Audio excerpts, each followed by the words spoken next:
Praise the Lord. கர்த்தருடைய பரிசுத்த நாமம் மகிமைப்படுவதாக. நீதிமொழிகள் புஸ்தகம் 21 அதிகாரம் 31 வசனம். Proverbs chapter 21:31. குதிரை யுத்த நாளுக்கு ஆயத்தமாக்கப்படும், ஜெயமோ கர்த்தரால் வரும். அல்லேலூயா. எவ்வளோ பெரிய ஒரு அழகான ஜீவ வார்த்தை ரொம்ப ஈஸியாக இருக்குது. ஆனால் யுத்தம்னு சொல்லி வருது. பேட்டில் பண்ணணும், யுத்தம் பண்ணணும். எப்படி யுத்தம் பண்ணணும்? ஆண்டவருடைய நாம் மகிமைப்படுவதாக. எப்படி ஒரு குதிரை யுத்தத்திற்கு பழக்கப்படுத்தப்படுகிறதோ, அந்த யுத்தத்திற்கு அது பழக்கப்பட்ட பின்பு அந்த யுத்தத்திற்காக அதை கொண்டு செல்லப்படும் போது அந்த குதிரையை கொண்டு பெரிய வெற்றியை பார்க்கிறார்களோ, அதே போல் ஆண்டவர் உங்களையும் என்னையும் கொண்டு மிகப்பெரிய ஒரு அற்புதத்தை செய்ய ஆயத்தமாக இருக்கிறார். எப்படி குதிரை யுத்த நாளுக்கு ஆயத்தமாகிட்டு ஜெயத்தை கர்த்தர் கொடுக்கிறாரோ, அதே போல் நம்முடைய முழங்கால் குதிரையை காட்டிலும் மிகப்பெரிய பவர் உள்ளது. நம்முடைய முழங்கால் ஆண்டவருடைய சமூகத்தில் யுத்தத்திற்கு பழக்கப்படுத்தப்பட்டு விட்டால், முழங்கால் படிட்டு ஜெபித்து விட்டால், முழங்கால் படிட்டு பாடிவிட்டால், முழங்கால் படியிட்டு உபவாசம் பண்ணினால், முழங்கால் படியிட்டு வேதத்தை வாசித்தால் மிகப்பெரிய யுத்தத்திற்கு நாம் தகுதிப்படுகிறோம். கர்த்தர் ஜெயத்தை கொடுப்பார். தகுதிப்படுத்த வேண்டியது நம்மளது, ஜெயத்தை கொடுக்க வேண்டியது அவரது. அப்போது இன்றைய தினத்தில் கர்த்தருடைய நாமத்தை மகிழ்ந்து சொல்லிக்கிறேன். சிலர் பார்த்தீங்க அப்படின்னு சொன்னால் சாதாரண டக்குன்னு அப்படியே உட்காந்துக்குவாங்க. முட்டி போடுற மாதிரி இருக்கும். முட்டி போட்டுட்டு அப்படியே கீழே உட்காந்துக்குவாங்க.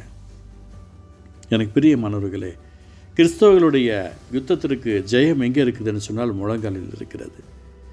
அந்த முழங்காலை ஆண்டவருடைய சமூகத்துக்கு நேராக ஒப்பு கொடுத்து ஜீவபலியாக அர்ப்பணித்து அவருடைய நாமத்திற்காக நம்ம பிரயாசப்படும் போது கர்த்தர் மிகப்பெரிய ஒரு இரக்கத்தையும் தயவையும் அன்பையும் அரவணைப்பையும் கர்த்தர் கொடுப்பார். கர்த்தர் அற்புதத்தை செய்வார். உங்களுக்கு நான் சொல்லிக்கிறேன், உங்களுக்கு கர்த்தர் ஒரு குடும்பத்தை கொடுத்துருக்கிறார் என்று சொன்னால் அந்த குடும்பத்தில் நீங்கள் நல்லா இருப்பீங்கன்னு அர்த்தம் கிடையாது. அநேக சோதனைகள், சோர்வுகள், வேதனைகள், போராட்டங்கள், துன்பங்கள், துயரங்கள் வரும். ஆனால் அதை எல்லாற்றையும் நாம் எப்படி மேற்கொள்ளணும் அப்படின்னு சொன்னால், அந்த பழைய ஏற்பாட்டில் இருக்கிற முறை இல்லை இக்காலத்தில் இருக்கிறது போல் பிரச்சனைகளை கொண்டு மேற்கொள்வது கிடையாது.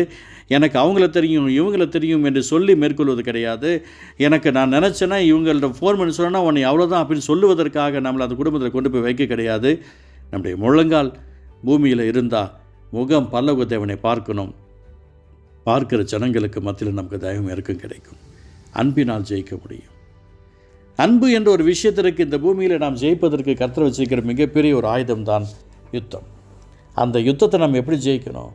இன்றைக்கி பார்த்தீங்க அப்படின்னு சொன்னால் ஒவ்வொரு நாட்டுக்கும் ஏதாவது ஒரு பிரச்சனைகள் ஓடிக்கிட்டே இருக்கிறது. ஒவ்வொரு நாட்டுக்கும் ஒரு கஷ்டங்கள் ஓடிக்கிட்டே இருக்கிறது.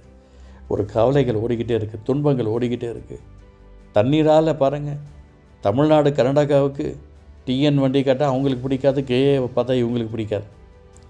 கேஏலில் பார்த்தா கோயம்புத்தூர்காரங்களில் சர்வங்களுக்கு பிடிக்காது. டிஎன்னு பார்த்தோம்னா கேரளாக்காரங்களுக்கு பிடிக்காது. பாண்டிச்சேரி பார்த்தா தமிழ்நாடுக்கு பிடிக்காது, தமிழ்நாடு கேட்டால் பாண்டிச்சேரிக்கு பிடிக்காது. ஏபியை பார்த்தா தமிழ்நாடுக்கு பிடிக்காது, தமிழ்நாடு பார்த்தா ஏபிக்கு பிடிக்காது. சரௌண்டிங்கே இவ்வளோ பிரச்சனை வச்சுருக்கிறோம்ல. சர்ச்சில் வரவங்களுக்குள்ளே பாருங்கள், ஒருத்தர் அப்படியே பாசமாக பிரைஸ் தி லார்ட் அப்படின்னு சொல்லுவாங்க. உள்ளத்தில் வந்துச்சு பார் அப்படின்னு நினச்சிக்குவாங்க. எல்லாத்துலேயும் நம்ம இந்த யுத்தங்கள் உதட்டில் ஓடிக்கொண்டு இருக்கிறது. அதனால தான் இன்றைக்கி நம்மளால் ஜெயத்தை பார்க்க முடியல. யுத்தங்கள் உள்ளத்தில் ஓடிக்கொண்டு இருக்கிறது. நம்மளால் ஜெயத்தை பார்க்க முடியல.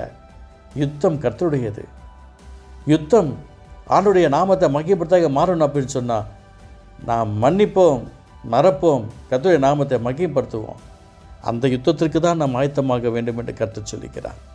குதிரை யுத்த நாளுக்கு ஆயத்தமாக்கப்படும், ஜெயமோ கர்த்தரால் வரும். நம்முடைய யுத்த வீரர் முன்னாடி போய் கொண்டிருக்கிறார். அவர் தான் இயேசு இரட்சகர். அவர் எப்படி இந்த பூமியில் யுத்தம் பண்ணினார், அந்த யுத்தத்தை நாம் கையில் எடுத்தால்தான் நமக்கு கர்த்தர் ஜெயத்தை கொடுக்க முடியுமே தவிர, நாம் அந்த யுத்தத்தை மறந்து வேறு யுத்தத்துக்கு பிளான் பண்ணோம் அப்படின்னு சொன்னால் நமக்கு நிம்மதியே போயிடும். இயேசப்பா எப்படி யுத்தம் பண்ணினார்? அன்பு, சந்தோஷம், சமாதானம், அந்த பரிசுத்தாவின் கனிகள் என்ற யுத்தத்தை அவர் கையில் எடுத்தார். இந்த பூமியை ஜெயித்தார், சாத்தானை ஜெயித்தார். நம்மளையும் அப்படியே ஜெயிக்கும்படியாக கர்த்தர் நம்மளோடு கூட பேசிக்கொண்டிருக்கிறார். செபிக்கலாமா? எனக்கு பிரியமானவர்களே, குதிரை யுத்த நாளுக்கு ஆயத்தமாக்கப்படும், ஜெயமோ கர்த்தரால் வரும் என்ற வார்த்தையின் பிரகாரமாய் இதை கேட்டுக் கொடுக்கிற ஒவ்வொருத்தருக்கும் ஒரு அற்புதங்கள் நடக்கட்டும். அன்பை தரித்துக் கொள்ளுகிற கிருபை எங்களுக்கு தாரும். உம்முடைய ராஜ்யத்திற்காக நாங்கள் பரலோகம் வந்து சேர்க்கிற பலத்தை தாரும். மாம்சமாய் நாங்கள் எந்த யுத்தத்தும் செய்யாதபடிக்கு கிறிஸ்துவின் அன்புக்குரிய யுத்தத்தை செய்ய எங்களுக்கு பலன் தாரும். இயேசு நல்ல பிதாவே, ஆமென், ஆமென்.